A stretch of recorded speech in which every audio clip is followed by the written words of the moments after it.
পরবর্তী বক্তা মীর আহমদ বিন কাশেম, ঢাকা 14। আপনার সময় 7 মিনিট। মাননীয় স্পিকার, আপনাকে ধন্যবাদ। একটি অন্ধকার ঘরে মৃত্যুর প্রহর গোনা থেকে আজকে আমাকে দ্বিতীয় জীবন দান করেছেন মহান আল্লাহ রাব্বুল আলামিন। আমি মনে করেছিলাম যেহেতু দ্বিতীয় জীবন পেয়েছি, আমার পরিবার, আমার সন্তানরা আমাকে 8টি বছর পায়নি, তাদেরকে নিয়ে দেশের বাইরে চলে যাব। যেই দেশ আমাকে অধিকার দিতে পারে না সেই দেশে আমি থাকবো না। কিন্তু যখন 48 নম্বর ওয়ার্ড যুবদল সভাপতি সাজিদুল ইসলাম সুমন ভাইয়ের মেয়ে হাফসা ইসলাম রাইতার চোখের দিকে তাকায়, যে এখনো বাবার জন্য অপেক্ষা করে আছে, তখন যেতে পারি না। মাননীয় স্পিকার, আমরা যে কথা বলছি, আমরা যে বিষয়ের সাক্ষী, বেশ কিছু শক্তিশালী অপশক্তির বিরুদ্ধে আমরা সাক্ষী দিচ্ছি, যারা এখনো ক্ষমতাসীন অবস্থায় বিদ্যমান। আমাদের এই সাক্ষী তাদের ভীষণ অসুবিধার কারণ, এবং আমরা যদি কথা বলি তাদের আমাদের জীবনের ঝুঁকি এখনো রয়েছে। যেমনভাবে জীবন দিতে হয়েছে আমার ভাই হাদিকে। কিন্তু যখন এই সুমন ভাইয়ের মেয়ের চোখের দিকে তাকায়, মনে পড়ে যে আমার মেয়ের কথা। 8টি বছর তারা জিজ্ঞেস করতো বাবা কোথায়, কেউ উত্তর দিতে পারতো না। আজকে এখনো সুমন ভাইয়ের মেয়ে বলে যে আমাকে গুম করে আমার বাবাকে যেখানে রেখেছো সেখানে নিয়ে যাও, আমি আমার বাবাকে জড়িয়ে রাখবো, আর জড়িয়ে ধরে রাখবো, কোনোদিন ছাড়বো না। মোহাম্মদ পারভেজ ভাইয়ের মেয়ে আদিবা ইসলাম রিদি বলে, সবাই বলে ধরে নাও বাবা মারা গেছে, বাবা কি কোনো অঙ্ক যে ধরে নিব বাবা মারা গেছে? মাননীয় স্পিকার, এসব অসংখ্য মেয়ে, মা, স্ত্রীর চাপাক্ষ চোখের পানি, ক্ষোভ এখনো বিদ্যমান। এই রাষ্ট্র তাদের কোনো জবাব দিতে পারেনি। মাননীয় স্পিকার, আমি এখানে দাঁড়িয়ে গুমের ভুক্তভোগী পরিবারের পক্ষ থেকে 3টি দাবি উত্থাপন করতে চাই। প্রথম দাবি জবাবদিহিতা। যাদেরকে গুম করা হয়েছে তারা এখনো রাষ্ট্রীয় স্বীকৃতি পায়নি। মাননীয় স্পিকার, এই গুমের ভুক্তভোগীদের রাষ্ট্রীয় স্বীকৃতি প্রয়োজন। যারা গুমের সাথে জড়িত তাদের অনেকেই এখনো গুরুত্বপূর্ণ দায়িত্বে বিদ্যমান। অনেকে আইনের আওতায় বাইরে দাঁড়িয়ে দেশের ভিতরে অস্থিতি সৃষ্টি করার চেষ্টা করছে। এদেরকে বিচারের আওতায় আনতে হবে। সর্বশেষ, এই বিচার যেন স্বচ্ছ হয়, ফ্যাসিস্ট আমলে লোক দেখানো একটি নাটক যাতে না হয়, এই 3 নিয়ে আমাদের প্রথম দাবি জবাবদিহিতা। দ্বিতীয়ত দাবি, এই ঘুমের ভুক্তভোগী পরিবারদের তাদের প্রিয়জনকে কেউ আমরা ফিরিয়ে দিতে পারবো না। আমার যৌবনকাল একটি অন্ধকার ঘরে কেটেছে, আমার যৌবনকাল কেউ ফিরিয়ে দিতে পারবে না। কিন্তু এই পরিবারগুলো যা হারিয়েছে তা ফিরিয়ে দেওয়ার ক্ষমতা আসমান জমিনের মধ্যে কারো নেই। কিন্তু যে কদিন আর আছে তাদের জন্য অন্তত অর্থনৈতিকভাবে কোনো কষ্ট না হয়, এতটুকু দায়িত্ব কি রাষ্ট্র নিতে পারে না? আমরা কতগুলো ব্রিজ বানানোর পরিকল্পনা করছি, একটা ব্রিজ বানানোর অর্থ যথেষ্ট হাতে গোনা এই কয়েকটি পরিবারের অন্তত অর্থনৈতিক নিরাপত্তা দেওয়ার জন্য। আপনার মাধ্যমে সরকারকে আহ্বান জানাচ্ছি, 17 বছর ধরে এই পরিবারগুলো অপেক্ষা আছে, আর তাদেরকে অপেক্ষা রাখবেন না।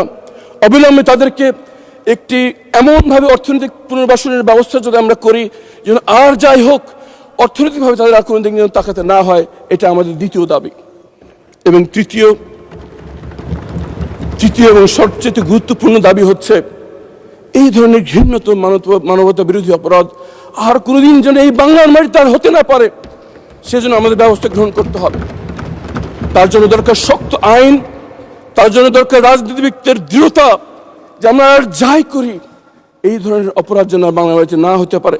এই জন্য সবার আগে দরকার গুম কমিশন, যা কোনো কারো অনুমতি না নিয়ে তদন্ত করতে পারবে। দরকার স্বাধীন মানবাধিকার কমিশন, যার কারো চক্ষু রাঙানি উপেক্ষা করেও তার অপরাধের কথা বলতে পারবে। মাননীয় স্পিকার, আর একটি গুরুত্বপূর্ণ বিষয় আমার উপস্থাপন করা দরকার। ইসমাইল হোসেন বাতেন ভাইয়ের মেয়ে তার বাবা গুম হওয়ার পর থেকে তার বাবার অ্যাকাউন্টে রেখে যাওয়ার টাকা উত্তোলন করতে পারছে না। ব্যাংকের ম্যানেজার বলে, তোমার বাবার কি হয়েছে একটি কাগজ নিয়ে আসো।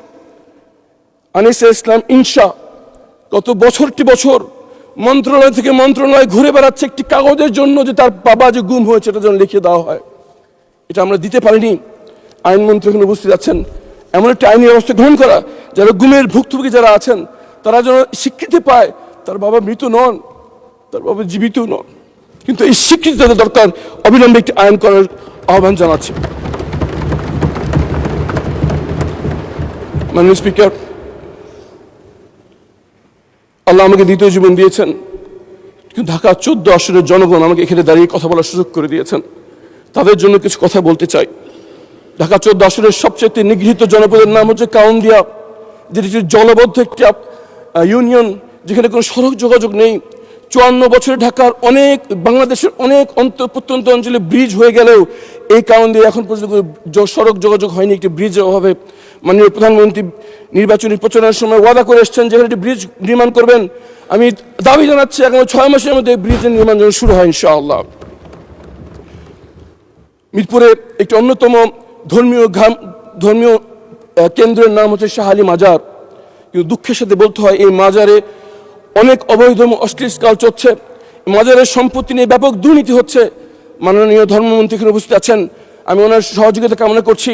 আমরা যেন এই মাজারকে ধর্মীয় গাম্ভীর্য রেখে স্বচ্ছতার সাথে দিনী কাজের জন্য আমরা নিজেকে নিয়োজিত করতে পারি, এজন্য মাননীয় ধর্মমন্ত্রীর পরিপূর্ণ সহযোগিতা কামনা করছি। মাননীয় স্পিকার, আমাদের এই একটি দূতাবাসের একটি প্রোগ্রামে কয়েকজন সংসদ সদস্য নিয়ে আমি গেলাম। একজন সংসদ সদস্য পরিচয় দিচ্ছে যে আমি ইন্ডাস্ট্রিয়াল এলাকার এমপি, একজন পরিচয় দিলাম আমি অভিজাত এলাকার এমপি, আমি পরিচয় দিলাম আমি কিছু গরিব মানুষের এমপি, কিছু খেটে খাওয়া মানুষ যারা রোদে পুড়ে বৃষ্টিতে ভিজে আমাকে এই সংসদে পাঠিয়েছে এই আশায় যে একটি পরিবর্তন আসবে, তাদের ভাগ্যের পরিবর্তন ঘটবে। কালো টাকার প্রভাব, পেশি শক্তির ব্যবহার, সীমাহীন দুর্নীতি বন্ধ হয়ে সৃষ্টি হবে জবাবদিহিতামূলক ইনসাফ ভিত্তিক সমাজ। এর জন্য আমাদের প্রথম প্রয়োজন রাজনৈতিক ক্ষমতার বিকেন্দ্রীকরণ, জবাবদিহিতার একটি পরিবেশ সৃষ্টি করা, যাতে যে ক্ষমতায় আসুক সে যেন শাসক। মাননীয় সদস্য, আপনাকে আরো 2 মিনিট দেওয়া হলো, বলেন। ধন্যবাদ মাননীয় স্পিকার। আমার এই গরিব মানুষগুলো রোদে পুড়ে বৃষ্টিতে ভিজে মাত্র কয়েকটা টাকা ইনকাম করে, সেখান থেকেও তাদেরকে চাঁদা গুনতে হয়। মাননীয় স্পিকার, এই চাঁদাবাজি হাতে গোনা কয়েকটা লোক লক্ষ লক্ষ মানুষকে জিম্মি করে রেখেছে, কারণ এই চাঁদাবাজদের পিছনে রয়েছে রাজনৈতিক শক্তি। আজকে মহান সংসদে দাঁড়িয়ে আহ্বান জানাচ্ছি, আমাদের কি আর কিছু পাওয়া আছে জীবনে? আমরা একজন মাননীয় সংসদ সদস্য, আমরা কেন এরকম চাঁদাবাজদের আশ্রয় প্রশ্রয় দান করব?